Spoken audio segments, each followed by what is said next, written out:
Então vamos dar continuidade ao estudo do livro Alimentação e Evolução Espiritual, que iniciámos a semana passada. É um livro muito interessante que nos vem trazer esclarecimentos sobre os nossos comportamentos diários e como isso pode influir no nosso bem-estar, no nosso equilíbrio, no nosso progresso enquanto seres na caminhada da evolução. No que respeita então à alimentação. O autor espiritual Edson Ramos de Siqueira é um especialista, digamos assim, nesta área da alimentação, dos animais e, sendo espírita, vai-nos trazer os seus conhecimentos à luz da doutrina, para que melhor possamos compreender. Como foi referido já a semana passada, portanto, há muitas pessoas que já não comem carne, porque conseguiram já aprimorar os seus sentimentos de compaixão pelos animais, que eu penso que vai sendo crescente na nossa sociedade e em cada um de nós, mas o nosso autor espiritual vai além disso. Ele mostra-nos como isso pode então influenciar no nosso equilíbrio físico e no nosso progresso também. Hoje vamos ler então o capítulo 2, em que o autor nos fala sobre o conceito de energia. A energia, em qualquer de suas manifestações, refere-se a algo real, efetivo, embora nem sempre perceptível, mas que atua de forma concreta no universo, produzindo efeitos variados. Portanto, a energia existe, é constante, ainda que muitas vezes não seja perceptível. A energia é o substrato do universo. Tudo é energia em diferentes frequências. O corpo físico é energia. O duplo etéreo é energia. A emoção é energia. A mente é energia. Eu sou um pacote de energia. O outro, encarnado ou desencarnado, é um pacote de energia. Seja um grão de areia, um planeta ou uma pessoa, tudo é expressão da mesma energia. Tudo o que nos rodeia é energia da energia. Em Mecanismos da Mediunidade, de André Luiz, pela psicografia de Chico Xavier, assim expressou-se o autor espiritual. Nos fundamentos da criação vibra o pensamento imensurável do Criador, e sob esse plasma divino vibra o pensamento mensurável da criatura, a constituir-se no vasto oceano de força mental em que os poderes do espírito se manifestam. Do princípio elementar, fluindo incessantemente no campo cósmico, auscultamos de modo imperfeito as energias profundas que produzem eletricidade e magnetismo, sem conseguir enquadrá-las em exatas definições terrestres e de matéria mental dos seres criados. Estudamos o pensamento ou fluxo energético do campo espiritual de cada um deles, a se graduarem nos mais diversos tipos de onda, desde os raios super, ultra curtos, em que se exprimem as legiões angélicas, através de processos ainda inacessíveis à nossa observação, passando pelas oscilações curtas, médias e longas, em que se exterioriza a mente humana, até às ondas fragmentárias dos animais, cuja vida psíquica, ainda em germe, somente arroja de si determinados pensamentos ou raios descontínuos.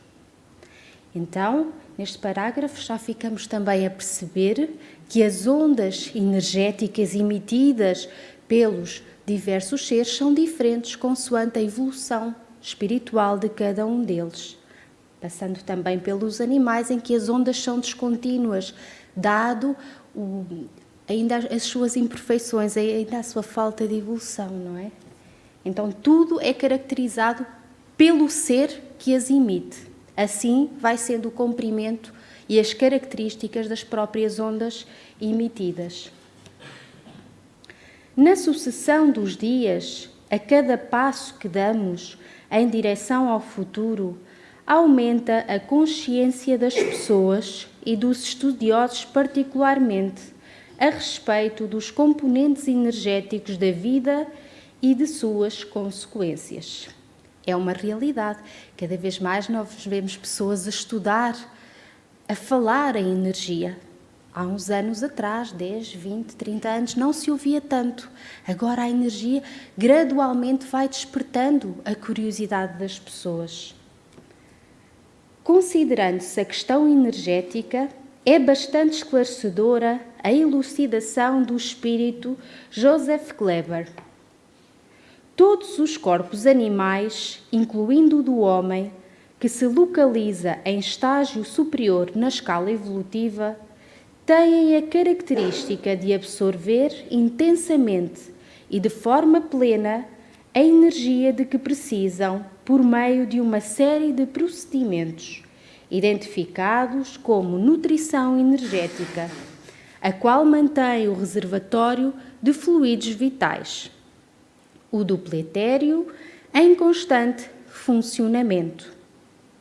O duplo etéreo, muitíssimo afim com o elemento material do organismo animal, é uma espécie de bateria de energias vitais. Muitos físicos renomados, dentre eles Albert Einstein, propuseram uma teoria sobre a criação da matéria muito estudada pela física quântica.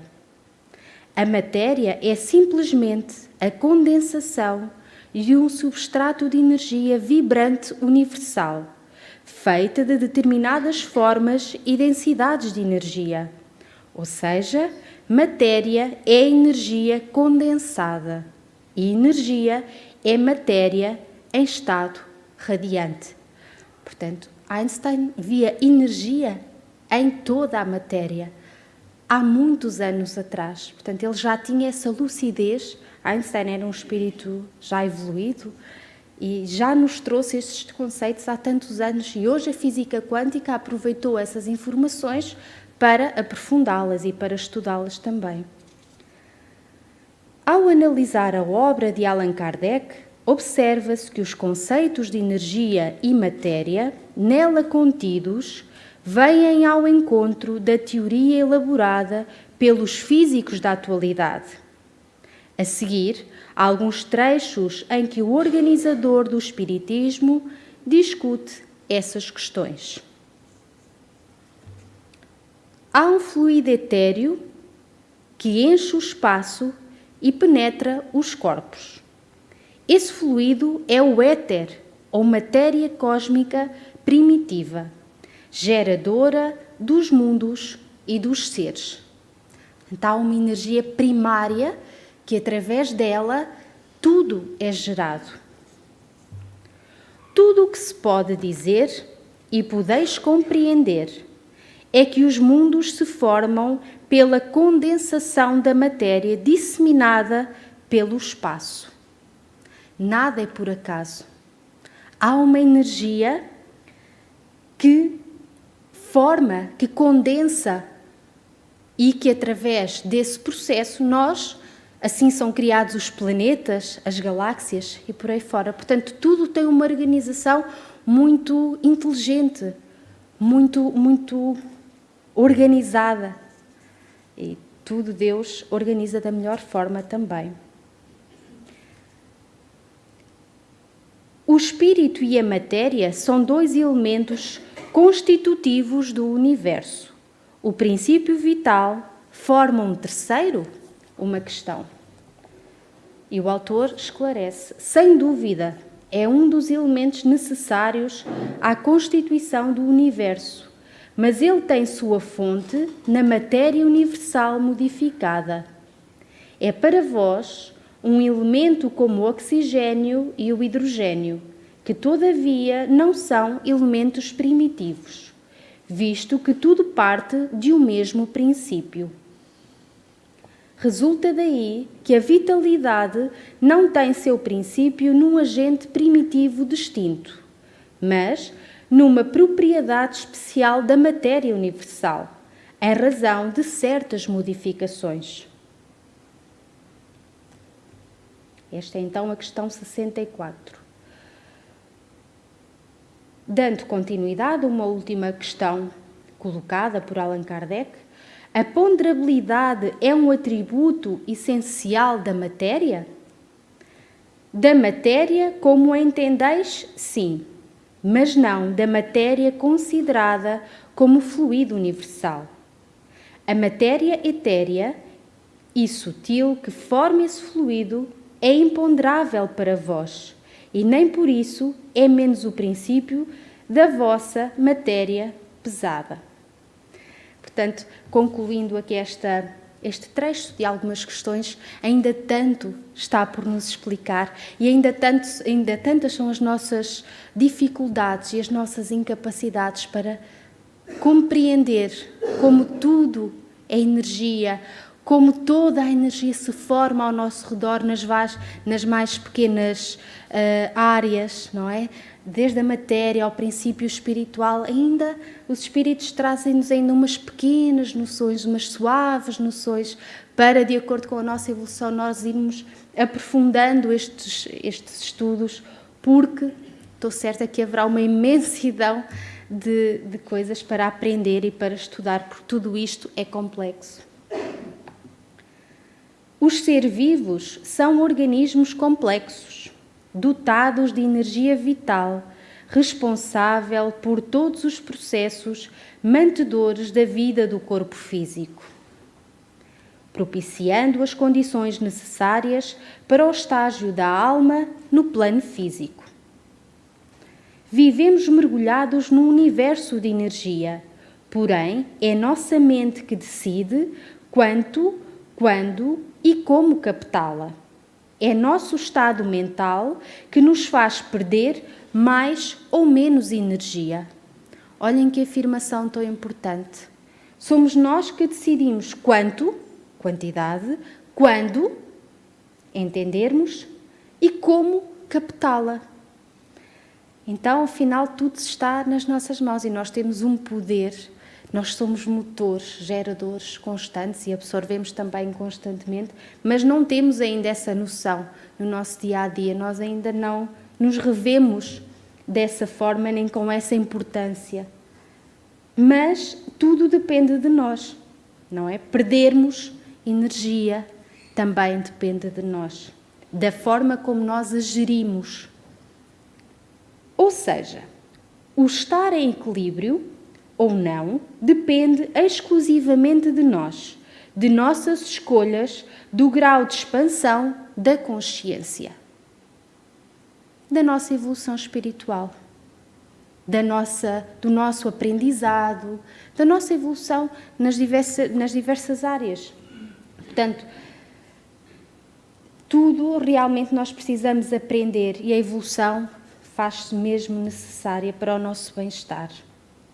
A energia não pode ser criada nem destruída, mas é possível que seja transferida, modulada, transformada, transmitida ou captada e direcionada conforme a vontade, os recursos e a habilidade de quem a manipula. A transferência energética, por exemplo, no momento do nosso passe. Há uma transmissão, uma transfusão energética.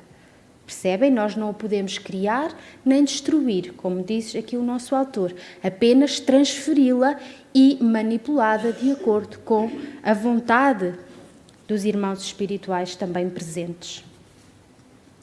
Esta frase resume, em poucas palavras, a essência da dinâmica energética. Já ficou bem claro que tudo no universo provém de uma única fonte, a energia cósmica ou fluido cósmico universal. A nossa fonte criadora, o nosso Pai do Céu, o nosso gerador da energia mais pura, mais sutil, que depois, pelo seu amor, é distribuída por todos. há a possibilidade de nos energizarmos diretamente na fonte de energia cósmica pura, através do centro de força coronário, o nosso chakra coronário que se localiza aqui assim, no meio da nossa cabeça. Portanto, há essa possibilidade de nós absorvermos diretamente da fonte, mas como vamos ver, de acordo com a possibilidade e capacidade que cada um já tenha adquirido. A eficácia desta via eleva-se concomitantemente ao grau de evolução espiritual. Para consciências pouco expandidas, ela muito pouco representa. Porque a nossa ligação, a nossa consciência, a nossa noção que somos filhos dessa energia, que lhe pertencemos e que ela nos pertence. Logo, essa ligação é contínua, mantém-se sempre, encarnados ou desencarnados. Nós não temos essa noção. E então é muito mais difícil nós sintonizarmos e elevarmos a ela, porque simplesmente muitos de nós ainda não a consideramos. A energia é assimilada por um sistema de energia sutil, o sistema chakra, ou vórtices de energia.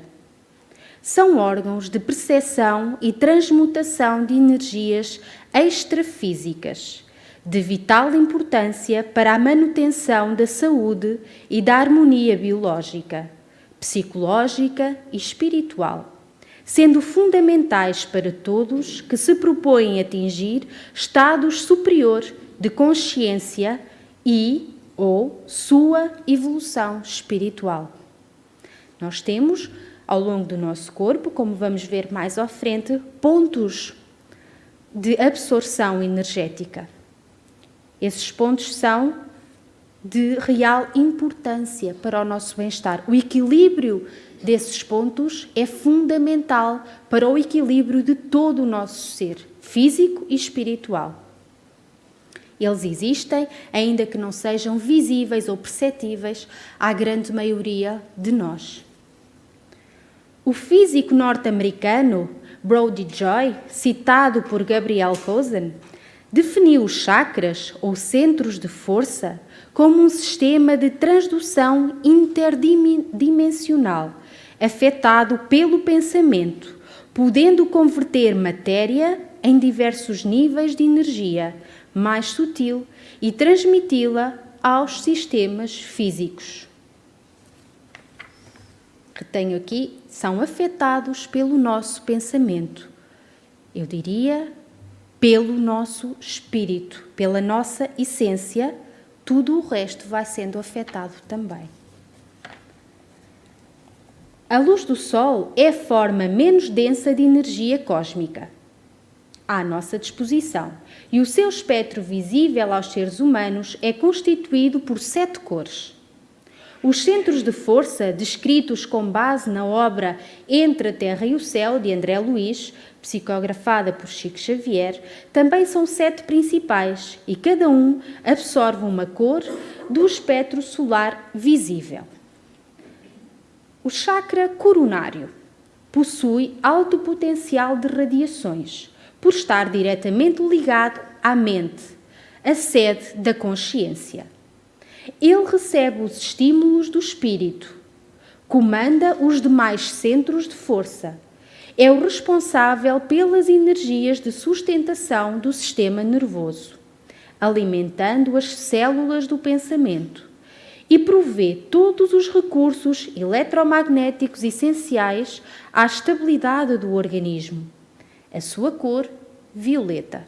O chakra coronário localiza-se então, como eu disse há pouco, aqui assim, nesta zona. É o chakra mais importante, digamos assim. É ele que controla depois e harmoniza também o nosso corpo. Depois temos o cerebral, ou frontal, que se localiza aqui, a meio da testa, nesta zona aqui. Ele está relacionado às percepções que no corpo físico correspondem à visão, à audição, ao tato e à rede de processos da inteligência relativas à palavra, à cultura, à arte e ao saber. Também concentra o comando do sistema endócrino no que concerne aos aspectos psíquicos. A sua cor é azul.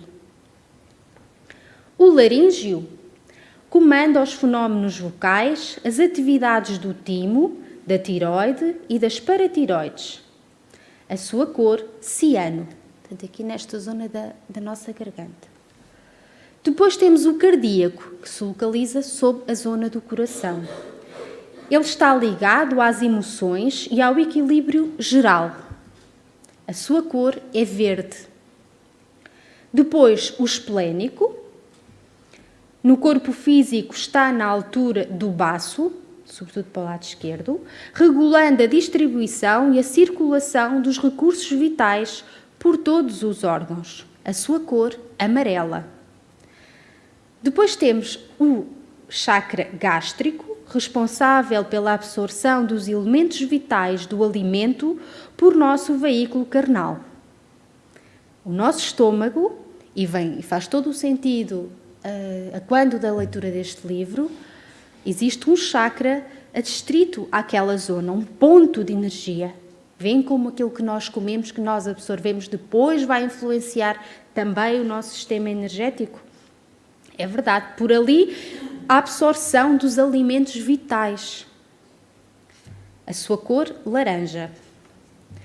Por fim, temos o genésico. Nele se localiza o santuário do sexo, como templo modelador de formas e estímulos.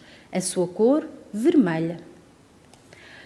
A luz violeta tem o menor comprimento de onda e a maior frequência, sendo desta forma a que apresenta mais energia. Cor violeta, coronário. A luz azul tem maior comprimento de onda e menor frequência que a violeta, tendo menos energia que ela e mais que o ciano. Percebem? Tudo tem uma ordem lógica. E assim sucessivamente, estando a vermelha no extremo oposto à violeta, caracterizando-se como a de menor emissão energética. Então, desta forma concluímos o estudo deste capítulo e tanto há para relembrar e tanto há para pensar em casa.